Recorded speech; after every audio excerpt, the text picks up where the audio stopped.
नमस्ते बच्चों, आज की कक्षा में हम करने वाले हैं विराम चिन्ह। अब आप सोच रहे होंगे ये विराम चिन्ह क्या होते हैं। विराम का मतलब होता है रुकना या ठहरना। तो जब हम कोई बात बोलते हैं और उसके बीच में हम जो थोड़ा सा रुकते हैं ना, विराम लेते हैं, उनके बीच में या फिर किसी वाक्य के बाद में जिन चिन्हों का हम प्रयोग करते हैं उनको हम विराम चिन्ह बोलते हैं।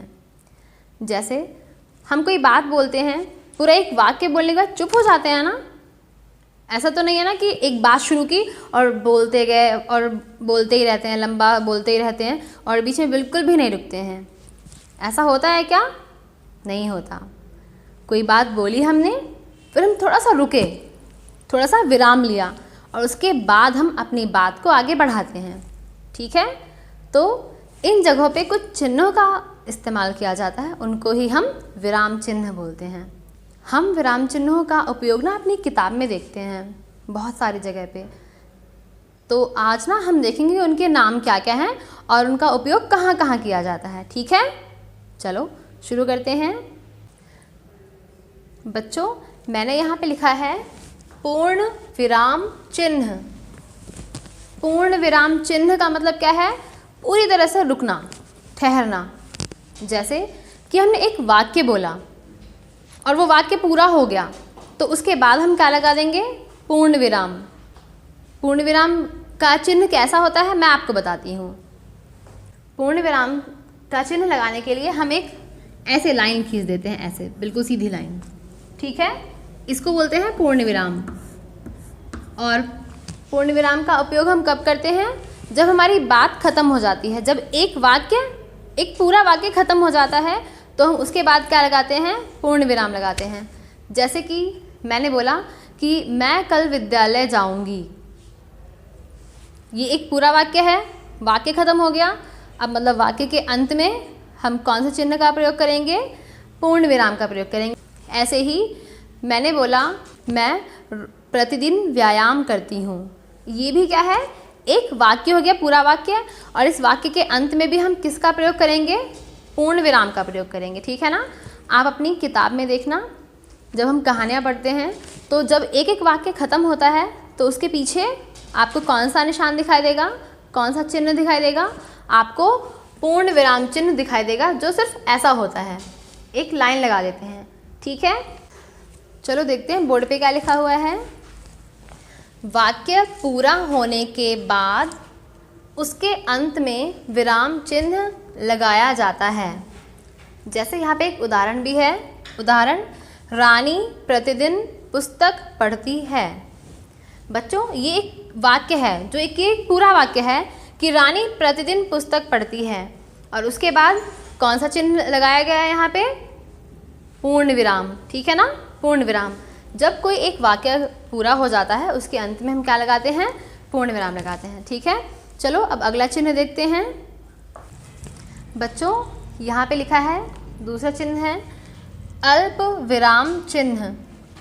अल्प विराम चिन्ह को कैसे लगाते हैं? ये छोटा सा जो दिख रहा है ना बीच में, इसको लगाते हैं। ठीक है ना, ये अल्प विराम चिन्ह है। ठीक है, अब ये देखिए, यहाँ था पूर्ण विराम, मतलब कि पूरे तरीके से ठहरना। एक वाक्य पूरा हुआ, उसके बाद ठहर गए। ठीक है ना, और लगा दिया हमने पूर्ण विराम। और ये है अल्प विराम। अल्प मतलब होता है थोड़ा, थोड़ा विराम लेना। ठीक है, अल्प विराम का मतलब क्या है? थोड़ा सा विराम लेना। तो उस थोड़ा सा जो विराम लेंगे ना, उसके बीच में हम इस चिन्ह का प्रयोग करेंगे। जैसे मैं कोई बात बोलती हूँ, मैंने कहा मुझे लाल, नीला, पीला, हरा ये रंग पसंद हैं।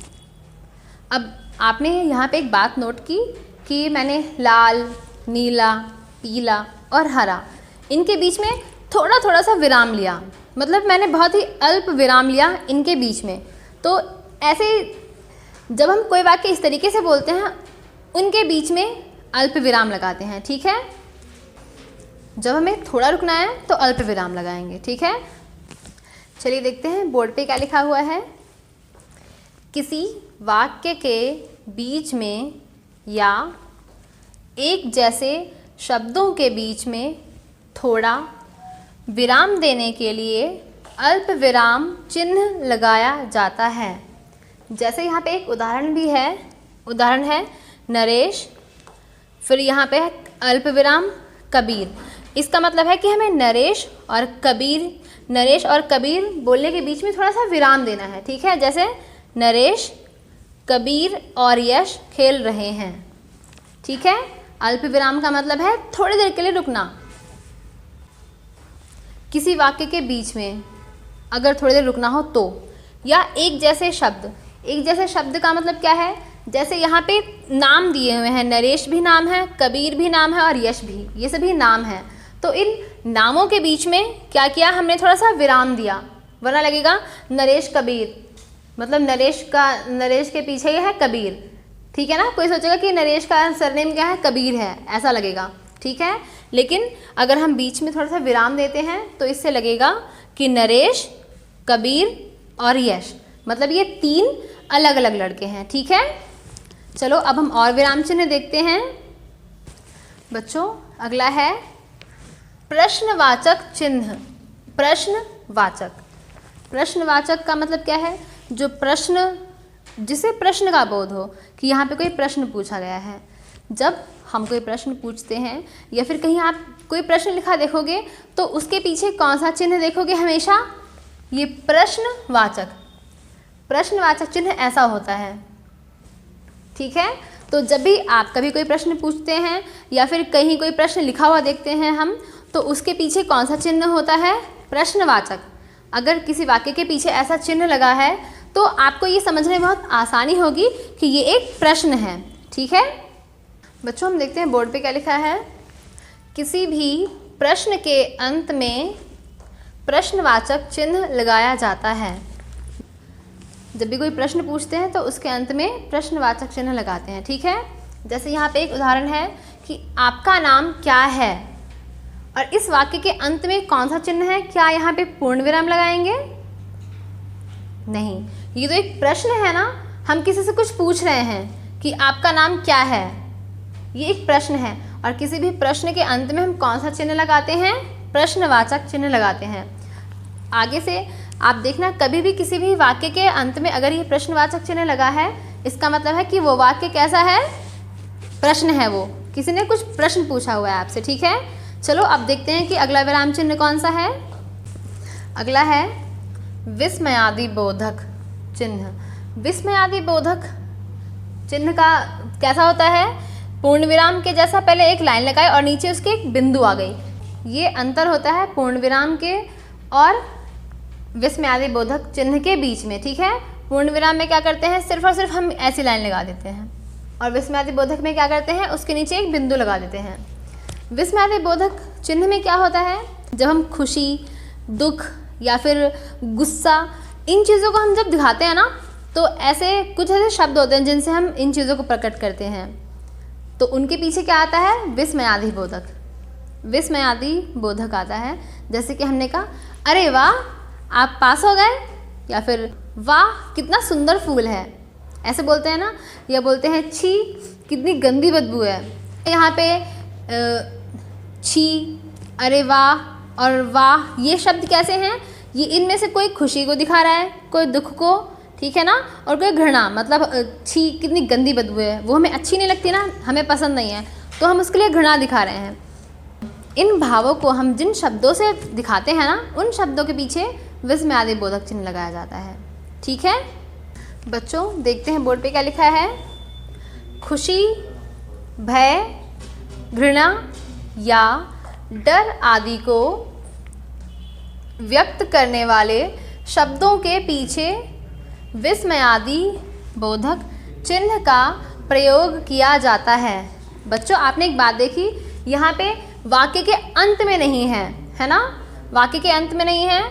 जो शब्द खुशी, भय, घृणा या डर आदि को व्यक्त कर रहे हैं ना, उन शब्दों के पीछे देखो, उन खुशी, भय, घृणा या डर आदि को व्यक्त करने वाले शब्दों के पीछे, उन शब्दों के पीछे विस्मयादि बोधक चिन्ह का प्रयोग किया जाता है। जैसे यहाँ पे एक उदाहरण दिया हुआ है, वाह कितना सुंदर फूल है। अब देखिए वाह एक कैसा शब्द है जो खुशी को प्रकट कर रहा है ना, कि हम बोलते हैं वाह कितना सुंदर फूल है खुश मन से, तो इसलिए वाह के बाद कौन सा चिन्ह लगाया गया है, विस्मयादि बोधक लगाया गया है, ठीक है ना। और बाद में कितना सुंदर फूल है, इसके पीछे तो पूर्ण विराम लगाया क्योंकि ये तो वाक्य पूरा हो गया इसलिए, ठीक है। बस उन शब्दों के पीछे हमें विस्मयादि बोधक चिन्ह लगाना है जो खुशी, डर और भय को प्रकट करते हैं, ठीक है।